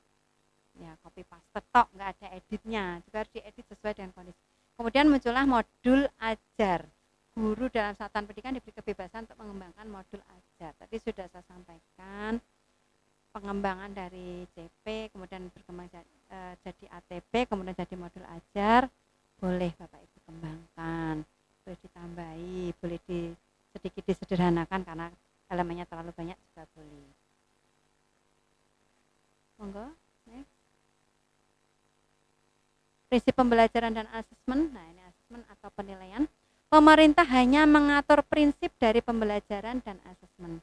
Tidak ada arahan yang perspektif atau aturan yang konkret tentang bagaimana guru harus merencanakan mengajar dan melakukan penilaian. Kemudian pembelajaran dan asesmen dapat beragam dengan kondisi dan konteks pembelajaran di masing-masing kelas. Bapak Ibu, beda mapel, beda jurusan, penilaiannya carane apapun terserah. Yang penting penilaian sekarang ada 3 itu ya, diagnostik, sumatif, dan formatif. Terus untuk nilai minimal, sekarang tidak ada kata-kata KKM ya, kriteria. Kriteria harus ada syarat-syarat dan sebagainya. Apa? Nilai batas minimum atau nilai minimum.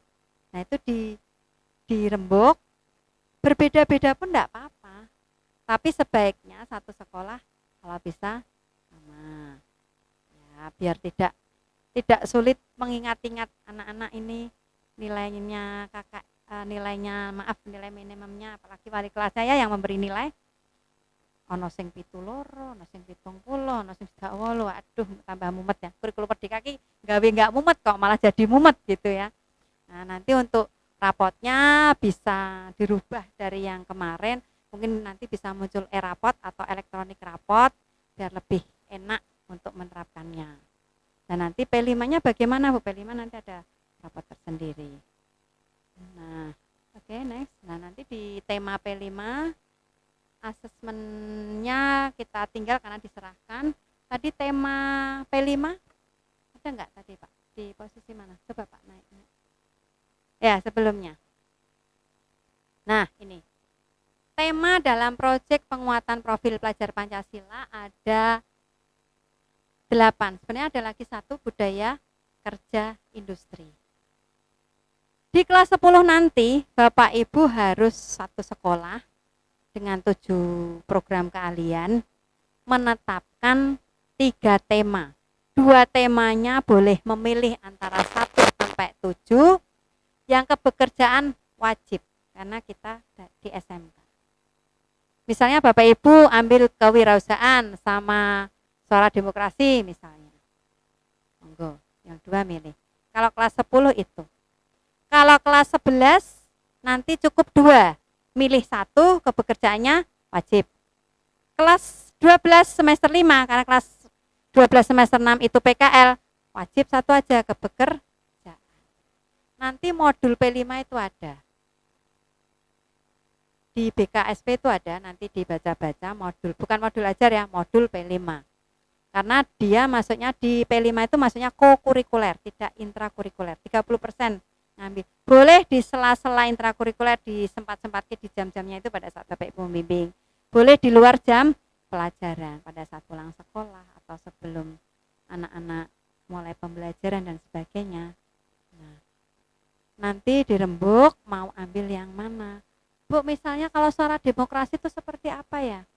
Nah, biasanya kita kan nanti kalau pemilos itu ya, pemilihan umum OSIS, nah itu bisa di suara demokrasi, tema, subtemanya pemilihan OSIS.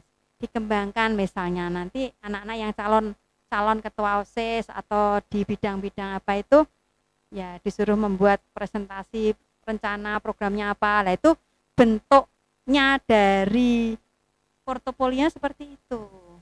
Terus anak-anak yang ahli IT, sekarang model pemilihan ora usah nyoblos-nyoblos, tapi quick account ya, menggunakan aplikasi, dibantu dengan guru informatika. Dia subtemanya penghitungan suara di suara demokrasi. Kalau guru asal lebih mudah lagi, berarti anak-anak memproduksi sesuatu produk atau jasa, nanti dimulai menyusun proposal, penjualan, promosi dan sebagainya bagaimana terserah. Kepekerjaan di sini hampir sama dengan PKL atau kewirausahaan. Pokoknya anak-anak itu dilatih untuk bekerja secara mandiri, magang di mana dulu atau dia bersemacam berwirausaha, lebih luas kalau pekerjaan. Jadi Bapak Ibu sudah bisa membayangkan P5 itu seperti apa? Nah, terus pembimbingannya yaitu tadi mengambil 30% dari jam intrakurikuler. Kita sepakati dulu. Ambil tema apa? Bu, itu kan 1 tahun harus 3 tema. Iya 3 tema, 1 tahun ada 12 bulan. Mungkin digawe roto lah 1 tema, proyeknya itu selesai dalam 4 bulan. Nanti ada koordinatornya. Koordinatornya monggo boleh bakal kurikulum, boleh guru kewirausahaan, boleh guru informatika. Melihat dengan adanya sub-sub tema itu yang dipilih. Terus caranya bagaimana? Anak-anak itu boleh bekerja kelompok, secara teknis boleh. Tapi pada saat pelaporan membuat portofolionya anak-anak harus mandiri, harus sendiri. Ya, karena memang nanti muncul ada raport P5, jadi anak-anak tanggung jawabnya itu. Bu, nanti kalau laporannya sama bagaimana? Ya harus tidak sama, meskipun kegiatannya berkelompok. Mungkin di kata pengantarnya, di isinya, di penutupnya kan mesti ada beda. Nah ini fungsinya Bapak Ibu semuanya sebagai pembimbing di P5 atau proyek profil penguatan pelajar Pancasila. Nah, kalau dulu ada BK-nya ya, sekarang BK sudah include di mata pelajaran lain dan berdiri sendiri menjadi tema budaya kerja industri. Oke, next assessment. Sebenarnya sudah selesai ini. Sebenarnya banyak sekali, nanti ada PPT tentang P5, PPT tentang assessment, PPT tentang BK ya. Guru BK di sini ada 3, tunjuk jari. Oke. Nah, yang 2 mana ini? Nah, baru keluar ya. Ya nanti BK itu untuk kurikulum merdeka lebih punya program-program yang jelas ya. Jadi pelayanan ke siswa, sering menjemput bola. Anak-anak kalau ada masalah, guru BK harus lebih tahu sendiri ya. Visi dan sebagainya. Namanya masalah. Menyelesaikan masalah harusnya. Oke, terima kasih. Jadi pemaparan materi yang singkat, padat, dan seharusnya semoga jelas, tidak blast. Ya, jadi mungkin bisa membawa pencerahan Bapak Ibu seperti apa toh kurikulum merdeka itu, meskipun sedikit ini bisa ada manfaatnya. Bapak Ibu bisa ada ide, ada apa, nah nanti bisa dikembangkan lagi untuk waktu-waktu yang akan datang. Yang penting ada komunikasi, ada koordinasi. Jadi tak gawe ini kok tiba-tiba salah gitu ya, tanya ke Wakakurikulum atau bisa langsung tanya ke saya. Monggo. Nah cuma ini nanti kita kelas 10 ini berani mengimplementasikan kurikulum merdeka atau tidak ini? Gimana? Berani ya? Siap ya? Soalnya yang lain-lainnya sudah mulai. Nanti kalau nggak mulai, Bapak Ibu ketinggalan satu tangga ini. Ya, nek awal-awal gini kan namanya mencoba. Ya salah gak apa-apa, ketutuk gak apa-apa ya. Keblusuk gak apa-apa. Yang penting mulai mencoba. Mencoba salah kan biasa. Nek ngerti salahnya mesti mencoba, sih nggak mencoba nggak tahu salahnya di mana. Terus harus mau. Tidak ada yang tidak bisa kecuali tidak mau. Nah, nek mau ya berarti mesti ra iso. Gitu. Yeah. Oke, sekarang saya buka untuk tanya jawab. Begini saya dengan duduk ya. Tahunnya sudah 2:30 ini. Cepat sekali ini waktu. Ya nanti kalau iya, intinya Bapak Ibu sudah paham, nanti mencoba dijabarkan di modul ajarnya, dan kemudian ada pertanyaan ataupun sesuatu yang perlu dipecahkan bersama. Mungkin ada yang tanya? Kalau nggak ada, presentasi langsung. Saya pengen lihat modul ajarnya Bapak Ibu, jadi nanti kalau langsung praktis, langsung praktek, tahu salahnya di mana. Ya sambil menunggu dimunculkan apa yang ada di benak Bapak Ibu, mumpung ada saya di sini, mau bertanya? Apa? Tentang apa? J, monggo. Tema J, 8 proyek profil pelajar Pancasila.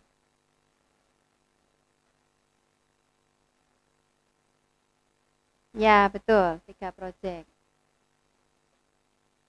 Ya. Karena ada 3, kita tidak bicara tentang semester. Jadi kan ada yang okay. Sebenarnya Bapak Ibu mapel pun nggak ada semester 1, 2, setahun habis di bulan apa. Sebenarnya kurikulum merdeka seperti itu, tapi karena ya tadi kesulitan untuk bagi waktu dan sebagainya, akhirnya muncullah lagi semester 1 dan semester 2. Ya, enggak apa-apa. Terus maksudnya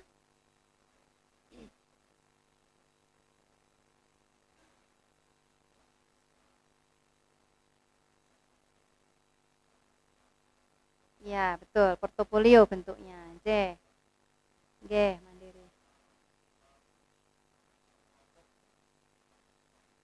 Ya, tadi sudah saya sampaikan, pada saat mengerjakan proyeknya itu boleh bersama-sama, boleh bareng-bareng. Tadi kan satu guru membimbing 5 siswa, katakanlah itu satu kelompok. Subtemanya apa? Misalnya kita ambil tema kewirausahaan. Subtemanya apa? Ya, ternak lele misalnya. Boleh kelompok lain melu-melu boleh, ikut-ikutan boleh. Tapi pembimbingnya tetap 5 anak, 1 pembimbing. Secara teknis bareng-bareng ternak lele di mana, di satu tempat. Dimulai dari apa? Pemibitan, pemijahan, dipakani dan sebagainya. Katakanlah 3 bulan. Wayahe ngunduh, dijual, panen. Nah, itu kan ada dari awal mesti membentuk, ada rapat dulu ide anak-anak. Monggo, misalnya satu kelas ada 20 siswa, berarti kan ada 4 pembimbing. Dipercayakan siapa yang membagi tugas dan sebagainya, enggak harus keempat-empatnya guru mendampingi. Jadi inilah kelebihan keleluasaan dari P5 itu, di sing sempat sopo. Gawe proposal, aku raiso, misalnya guru agama, guru olahraga. Dipercayakan aja kepada guru bahasa Indonesia atau guru bahasa. Ada kelas P5 pada saat itu membuat proposal. Anak-anak ditaruh di kelas besar, di aula, membuat proposal yang benar. Boleh. Nah, jamnya bagaimana, Bu? Tadi saya sampaikan 30%. Kira-kira kalau dimasukkan intrakurikuler boleh enggak, Bu? Sebenarnya ya tidak boleh, karena maksudnya di kokurikuler. Nek kokurikuler kan berarti di luar, berarti jam pulang sekolah. Bu, jam pulang sekolah anak-anak begini-begini. Ya wes, enggak apa-apa masuk intra, tapi sing kira-kiranya elemennya wes rampung atau apa. Keikhlasan. Tapi kan enggak masuk di struktur kurikulum. Luwes saja. Luwes, monggo. Nanti kalau enggak jelas atau anak-anak enggak jelas apa, nanti pulang sekolah ya. Buka lagi kelas untuk menyusun proposal.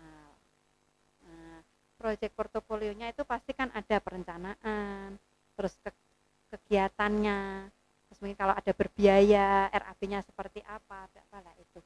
Lah nanti pada saat ending, yaitu assessment atau menilai, itu tidak harus tunggal jawab 5, satu guru 5, itu harus pembimbingnya itu yang menguji. Boleh diuji siapa? Oke, boleh diuji siapa? Tapi paling tidak nilai diagnostik diperoleh dari guru pembimbingnya. Itu. Oke. Tapi tadi 3 tema, satunya wajib kepekerjaan. Nanti bisa dilihat di BKSP, dibuka-buka kepekerjaan kuwi apa toh? Kearifan lokal itu apa? Kewirausahaan itu apa? Bisa dipelajari di situ. Di modul ajarnya juga ada. Oke, monggo. Nanti kalau dikupas di sini enggak, ya sampai malam enggak selesai karena ada 9 tema. Ada pertanyaan lagi Bapak Ibu? Sudah bisa bayangkan nggih profil pelajar Pancasila itu seperti apa?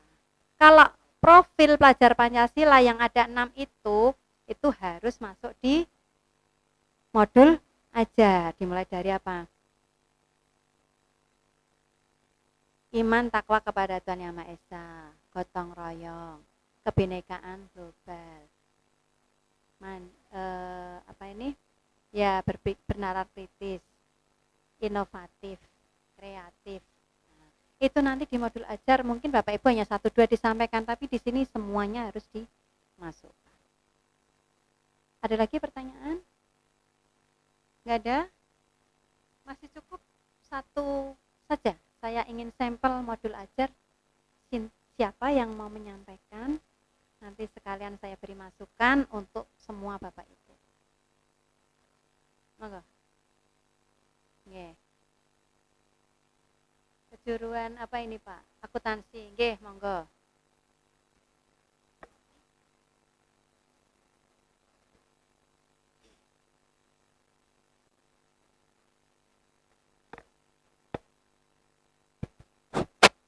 Bismillahirrahmanirrahim. Assalamualaikum warahmatullahi wabarakatuh. Perkenalkan Ibu, nama saya Ahmad Fauzi. Alhamdulillah saya di sini menjadi ketua program keahlian akuntansi keuangan lembaga. Ini saya mencoba Bu langsung aja membuat modul ajar karena alhamdulillah saya kemarin itu mengikuti pelatihan IKM di Solo Bu. Ini proyek saya, modul ajar saya. Semoga kalau ada yang salah mohon dikoreksi Ibu. Untuk modul ajar ini yang pertama adalah yang A, informasi umum Bu. Itu identitas modul, nama penyusun itu Ahmad Fauzi SPD. Kemudian untuk institusi itu SMK Bakti Nusantara Meranggen. Untuk mata pelajaran itu kejuruan. Kemudian untuk elemen atau domain itu prinsip-prinsip dan konsep akuntansi dasar dan perbankan dasar. Ini masuknya di konsep tadi ke keahlian yang masuk kelompok B.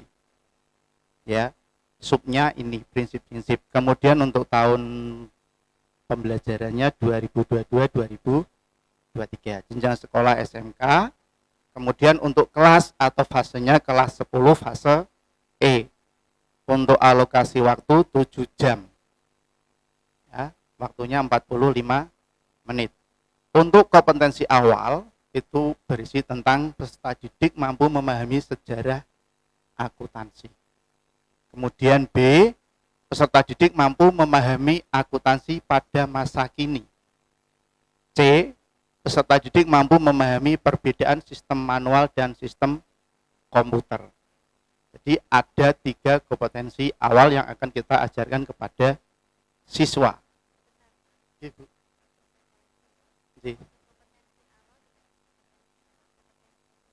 Oh ini.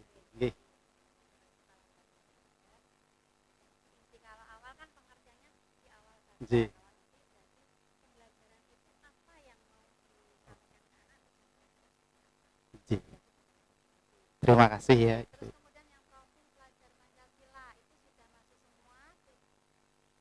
Siap.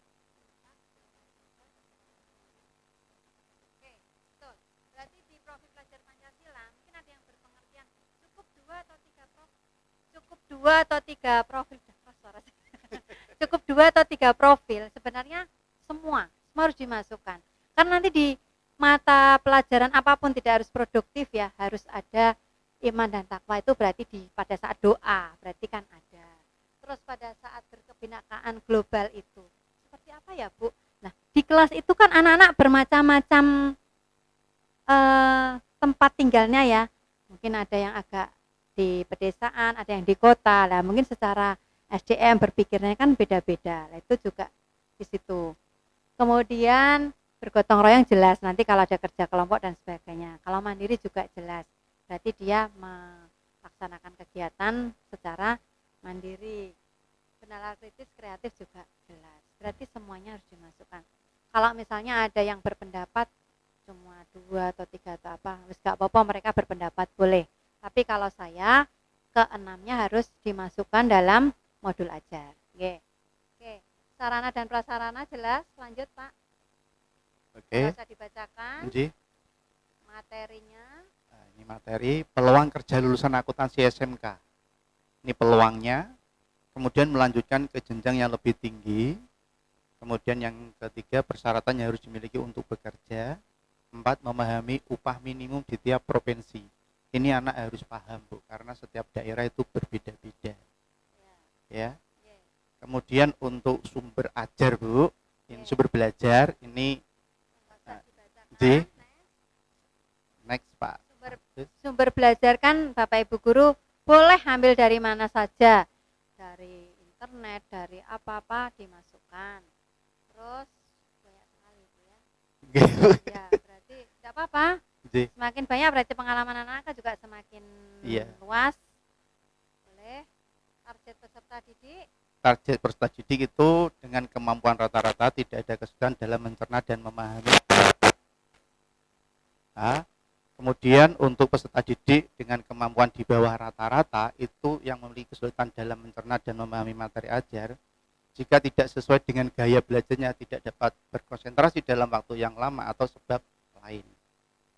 Kemudian peserta didik dengan kemampuan di atas rata-rata atau dapat mencerna, memahami dengan cepat, mampu mencapai keterampilan berpikir, aras atau tinggi HOTS. Ini untuk targetnya. Oke. Betul, bisa disampaikan 3 karena memang kondisi anak kan ya pinter, sedang, kurang pinter. Ya, maksudnya di situ boleh. Model pembelajarannya. Model pembelajaran ini saya memakai model pembelajaran CTL. Contextual teaching learning. Ya, kemudian pendekatan pembelajaran blended learning dan sintek merdeka belajar serta discovery learning. Ini jadi nanti boleh modul ajar tidak ada model pembelajaran PJBL. Nanti di modul ajar berikutnya dalam 1 semester harus ada PJBL-nya atau project based learning-nya dalam 1 semester. Nanti disesuaikan dengan elemen yang ada di ATP-nya. Boleh. Terus kemudian untuk komponen inti tujuan pembelajaran itu melalui pendekatan pembelajaran blended learning, peserta didik mampu memahami sejarah akuntansi ini. Sejarah akuntansi pada masa kini, perbedaan sistem manual dan sistem komputer. Kenapa begini? Karena setiap perusahaan itu sistemnya berbeda-beda. Kalau yang dipelajarkan kepada siswa kita itu ada yang pakai Mayop, sementara ini Mayop Bu, karena akurat belum ada. Pertanyaan saya, dalam tujuan pembelajaran itu pendekatannya pembelajaran blended learning. Contohnya seperti blended learning, anak-anak diajak untuk membuka sejarah tentang akuntansi zaman dulu. Sedangkan blended learning itu adalah pembelajaran yang menggabungkan antara luring dan daring. Kolaborasi. Berarti mungkin anak-anak ini bisa mempelajari sejarah dengan membuka YouTube.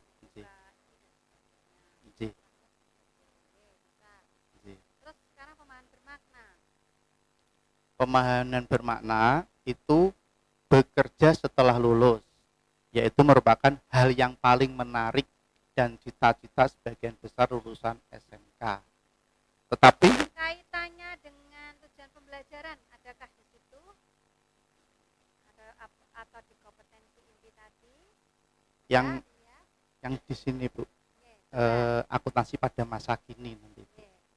Catatannya Jadi dengan intinya itu. begini, Bapak Nggih. Ibu, pemahaman bermakna nanti setiap modul ajar kan beda-beda. Nggih. Di pemahaman bermakna harus memuat capaian pembelajaran atau di elemen itu dimaksudkan. Oh iya. Jadi setiap modul ajar pemahaman bermaknanya tidak boleh copy paste, harus berbeda-beda. Yang pertama untuk pengembangan siswa itu sendiri, dia memahami apa dan nanti akan bagaimana. Di masyarakatnya itu siswa itu akan seperti apa? Nah, untuk menularkan ilmunya yang didapat di capaian pembelajarannya. Untuk penyusunannya boleh seperti itu, namanya narasi ya, seperti cerita. Iya. Disingkat lagi boleh menjadi tulisan nomor 1, 2, 3 atau ABCD, berarti berstruktur itu juga boleh. Nggih. Monggo lebih enak yang mana? Oh, Kalau nggih. saya melihat pemahaman bermakna seperti itu terlalu banyak Bu. Iya, Bingung, nggih. terlalu banyak. Yang pertama, yang kedua nek moco kan paling ya enggak begitu terperinci, spesifik, nanti lebih spesifik ke kaitannya dengan capaian Capaian. pembelajarannya. Nggih. Oke. Mungkin bisa direvisi untuk Nggih, itu. makasih Bu, nanti saya Untuk revisi. pertanyaan pemantik, Nggih. jelaskan keinginan Anda setelah nanti lulus dari SMK. Bisa, itu umum Nggih. ya. Umum. Tapi secara spesifik, bagaimana pendapat Anda tentang gaji yang layak sebagai lulusan SMK? Itu juga agak spesifik juga. Pertanyaan pemantik disampaikan di materi ajar yang lain atau di alur tujuan pembelajaran yang lain kan tetap pertanyaan seperti itu ya mesti so jawab. Nah, nanti pertanyaan pemantik itu kaitannya dengan elemen pembelajaran yang di atas, dan pertanyaan yang bersifatnya umum atau luas ya. Dan pertanyaan itu harus hot atau high order thinking skill ya. Jadi begini Bapak Ibu, nanti pada saat membuat pertanyaan pemantik itu dikaitkan pertanyaan dengan elemennya Bapak apa tadi? Akuntansi apa tadi? Itu gabungan Bu, akuntansi dasar sama perbankan dasar. Yang masuk di pembelajarannya, yang masuk di tujuan pembelajarannya apa kira-kira? Ya, mungkin begini nanti pertanyaan pemantik. Bagaimanakah menerapkan akuntansi apa tadi? Perbankan. Dalam apa? Dalam konteks apa? Intinya, pertanyaan pemantik itu anak-anak disuruh menganalisa. Jangan pertanyaan yang kontekstual, jawabannya struktur. Misalnya, sebutkan apa pengertian akuntansi. Jelaskan. Jangan ya, tapi tetap ada jelaskan perbedaan, bagaimanakah cara menerapkan, apakah yang akan terjadi. Nah, pertanyaan pemantik itu seperti itu. Membuat anak untuk apa? Menganalisa soal, menjawab dengan tepat sesuai dengan ya pemahamannya masing-masing. Nah, biar anak-anak satu dengan yang lain jawabannya berbeda-beda. Nah, terus kemudian pemantik sudah, komponen inti sudah, kegiatan pembelajaran. Nah, Bapak Ibu, kalau nanti modul ajar di pertemuan atau langkah pembelajarannya mau seperti ini disepakati, nah bentuknya seperti ini semua. Di dalam format kotak, semuanya harus begini. Isinya silahkan Bapak Ibu yang mengisi. Intinya pada saat pendahuluan pasti ada salam dan memimpin doa. Di absen dan sebagainya itu ada. Mungkin menyanyikan lagu Indonesia Raya atau apa, biasanya kalau di awal jam gitu ya, kalau di pertemuan tidak usah. Monggo. Terus di isinya 15 jam disepakati. Alokasi waktu kalau bisa juga disamakan. Kalau 15 menit terlalu banyak, 10 menit saja. Mungkin 15 menit ditambahi dengan tadi ya urean-urean tentang soft skill, tentang apa ini attitude siswa dan sebagainya, monggo. Terus kemudian yang isinya proses kegiatan pembelajarannya, kalau di depan tidak ada PJBL berarti tidak ada perintah untuk membuat suatu proyek. Berarti enggak perlu ada tadi apa job sheet. Nah, setiap PJBL harus ada job sheet-nya. Oke, terus inti sekarang penutup. Guru merefleksikan. Nah, sekarang refleksi ke bawah. Refleksi Pak. Terus paling bawah. Terus itu pembelajaran kedua terus ke Nah. bawah. Refleksi pun Ya. setiap pertemuan harus ada refleksinya, Pak. Nggih. Ya. Refleksinya ini bagi siswa, ya, apa yang intinya refleksi itu adalah mengukur capaian pembelajaran. Bapak Ibu menerangkan elemen ini, capaian pembelajarannya ini, sudahkah siswa Bapak Ibu paham? Dengan diberikan pertanyaan juga boleh. Pakai kuis KH Kuis juga boleh. Pertanyaan stimulus anak-anak disuruh menganalisa atau boleh gitu. Terus ada juga refleksi guru. Refleksi guru ada tidak ini? Coba Pak Gus. Tidak ada. Nah, nanti ditambahi. Bisa ngukur anak juga harus bisa mengukur diri sendiri. Nah, setiap kali pertemuan atau satu modul ajar aja enggak apa-apa daripada kebanyakan. Satu modul ajar kan bisa 2-3 kali pertemuan atau 1 kali pertemuan, dan setiap itu ada refleksi. Refleksinya itu siswa, kalau siswa terlalu banyak, kakean, udah singkat aja, yang 5 penting boleh, Bu. boleh, 2 boleh, itu asal jangan 1. Dan bentuknya narasi juga boleh, tidak harus 1, 2, 3. Pokoknya siswa mampu apa diberikan apa. Terus kalau guru refleksinya berarti mengukur diri sendiri, sudahkah berapa persen bisa tersampaikan, kendala apa dan sebagainya. Fungsinya refleksi itu adalah untuk mengukur tadi ya, dari materi yang disampaikan ke siswa. Betul. Terus bisa jadi nanti pada saat refleksi atau di penutup disampaikan nanti pertemuan yang akan datang. Terus Bapak Ibu ya jangan lupa pada saat menyampaikan penutupan atau apa, dicatat nanti next ke depan atau minggu pertemuan berikutnya. Misalnya Bapak Ibu memberikan tugas atau memberikan apa, nanti minggu depannya ditagih. Dikiranya lupa, enggak dicatat. Bapak Ibu ini paling lali, ngarep gitu. Tetap ada jurnal pembelajaran, dicatat sampai mana. Sudah ada ya sini kemarin KTSP, jurnal, absen siswa, materi, terus nilai dan sebagainya, Terus refleksi guru. Nah ini refleksi guru, silakan beberapa. Next ke bawah. Nah, asesmennya apa Pak ini?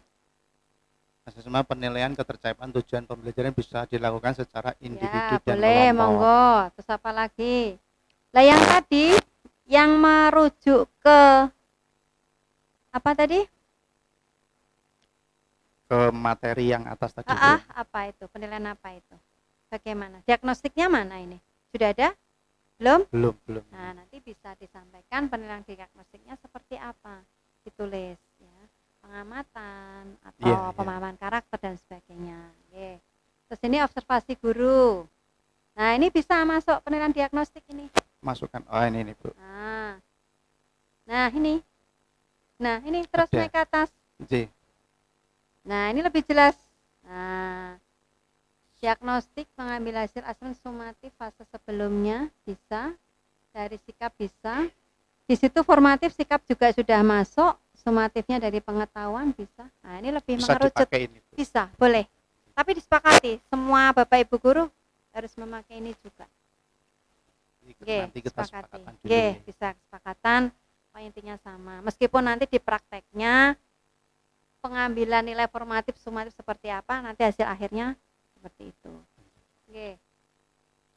Dijelaskan di situ, terus ke bawah bagus. Ada asesmen formatif, ini Bu. Ada presentasi siswa, hasil diskusi siswa, rubriknya penilaian sikap ini, sama di KTSP, sama persis. Asesmen sumatif, ini sama. Bawah Pak.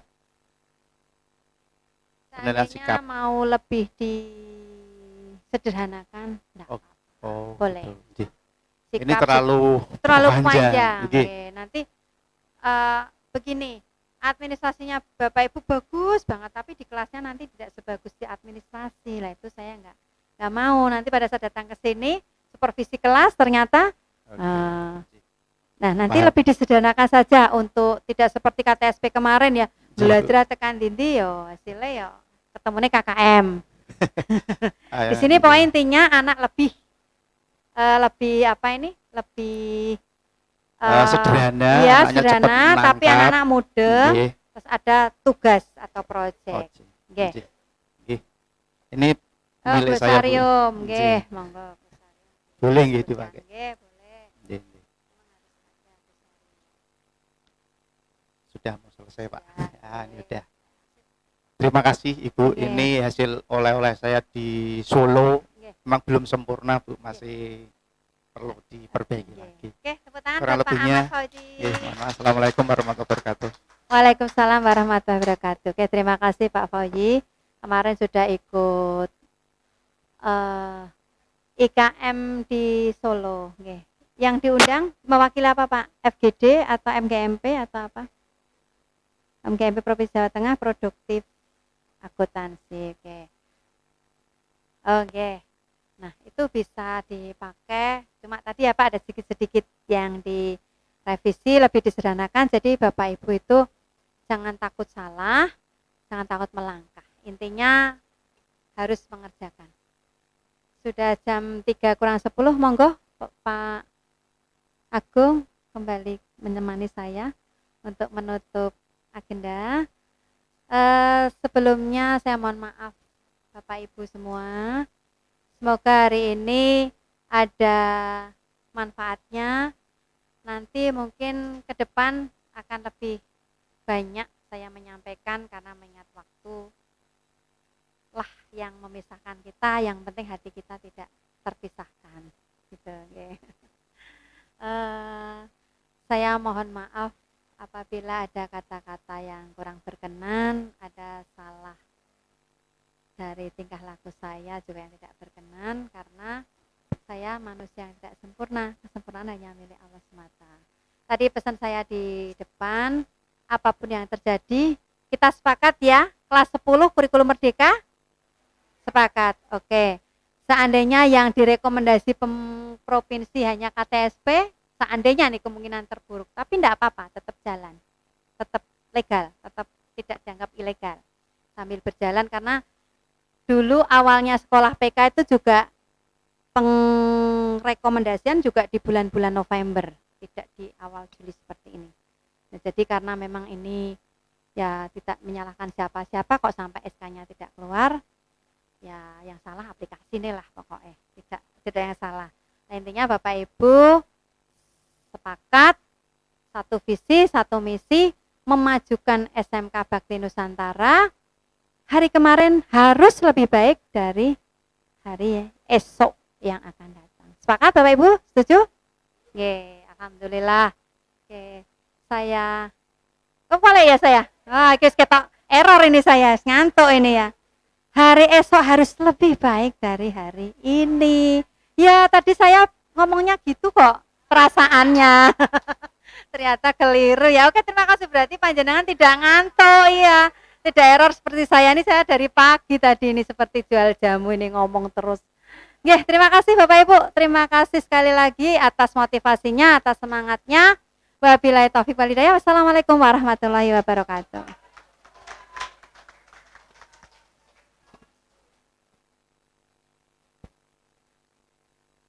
Kami mengucapkan banyak terima kasih Bu Widya atas pembinaannya hari ini. Semoga apa yang disampaikan Bu Widya sangat bermanfaat untuk Bapak Ibu Guru SMK Bakti Nusantara Marmangkin dalam rangka menerapkan kurikulum Merdeka. Merdeka ya. Apalagi ini mau 17 Agustus Bu ya. Itu Ibu, terima kasih sekali. Saya mewakili Bapak Kepala Sekolah, mengucapkan banyak terima kasih. Jika ada kekurangan, kami mohon maaf yang sebesarnya. Terima kasih, kurang lebihnya mohon maaf. Saya tunggu modul ajarnya besok Jumat, segera, di file soft copy aja, kirimkan ke saya, biar saya langsung print scan. Oh gitu. Modul ajarnya langsung di scan aja, kirimkan ke saya. Langsung saya upload ke aplikasi ya Bu ya, untuk bisa. Iya. Oke. Yang mana?